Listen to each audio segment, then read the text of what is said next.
Delhi protest में cockroaches की एक डिमांड थी कि जो नीट एस्पिरेंट्स हैं जिन्होंने सुइसाइड करा, उनके पेरेंट्स को, उनके नेक्स्ट ऑफ किन को 1 करोड़ रुपए का कॉम्पनसेशन दिया जाए। अब सुनने में बात बहुत अच्छी लगती है कि यार 1 करोड़ का कॉम्पनसेशन ज़्यादा तो नहीं मांग रहा, बिल्कुल देना चाहिए। पर मैं ये जानना चाहता हूँ कि क्या सिर्फ कॉम्पनसेशन देने से जो अंडरलाइंग जो रूट कॉजेज़ हैं, जो बर्निंग इश्यूज़ हैं, जो मेन मुद्दे हैं, क्या उनका सॉल्यूशन मिल जाएगा?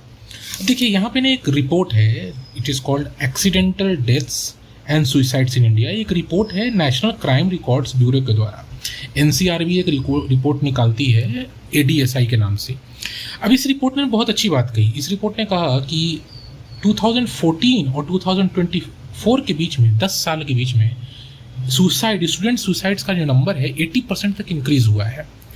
2014 में लगभग 8,000 लोगों ने सुसाइड करा स्टूडेंट्स ने, और 2014 में this number increase to more than 14,000, 14,000 से ज़्यादा लोगों ने, स्टूडेंट्स ने सुसाइड करा। आप ये सोचो कि ये जो 1 करोड़ की कॉम्पनसेशन की बात करते हैं, क्या ये पॉसिबल है कि सबको हम कॉम्पनसेशन दें? और अगर हम कॉम्पनसेशन दे रहे हैं तो सिर्फ उन्हीं नियरली 20 स्टूडेंट्स को कॉम्पनसेशन क्यों दे रहे हैं? बाकी को भी देना चाहिए। इसलिए कॉम्पनसेशन देना सॉल्यूशन नहीं है। तो सॉल्यूशन क्या है? तो सॉल्यूशन जानने के लिए हमें देखना पड़ेगा कि कॉजेज़ क्या हैं जिसके कारण स्टूडेंट की सुसाइड्स हो रहे हैं। सबसे मेजर जो कॉजेज़ बताया गया है वो है एकेडमिक स्ट्रेस, फिर family problem, mental health issues और फाइनेंशियल डिस्ट्रेस। बेसिकली 4 कॉजेज़ बताए गए। अब इसमें से जो फेलियर इन एग्जामिनेशन है ना, जिसे आप कह सकते हो एकेडमिक स्ट्रेस के अंदर आने वाली बात, फेलियर इन एग्जामिनेशन, ये सबसे मेजर कॉज है स्टूडेंट सुसाइड्स का।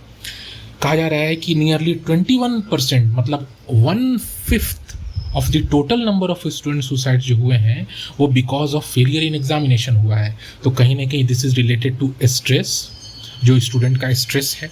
अभी स्ट्रेस कई कारणों से हो सकता है और रिमेनिंग 80% जो है उनको भी देखने समझने की ज़रूरत है। अब क्या क्या कारण है? हो सकता है फाइनेंशियल डिस्ट्रेस हो, भाई कोचिंग या एजुकेशन आज के टाइम में इतना महंगा हो गया, इतना कॉस्टली हो गया कि फैमिली फाइनेंशियल स्ट्रेस में आ रही है। फैमिली की अपनी प्रॉब्लम हो सकती है। हो सकता है स्टूडेंट को उतना सपोर्ट ना मिल पा रहा हो, स्टूडेंट करना कुछ और चाहता हो और उसे करने कुछ और फोर्स किया जा रहा हो। तो बहुत सारे ना फैक्टर्स एसोसिएटेड होते हैं स्टूडेंट सुसाइड से रिलेटेड।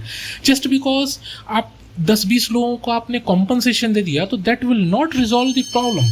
तो हमें कोशिश करनी चाहिए कि हम प्रॉब्लम रिजॉल्व करें।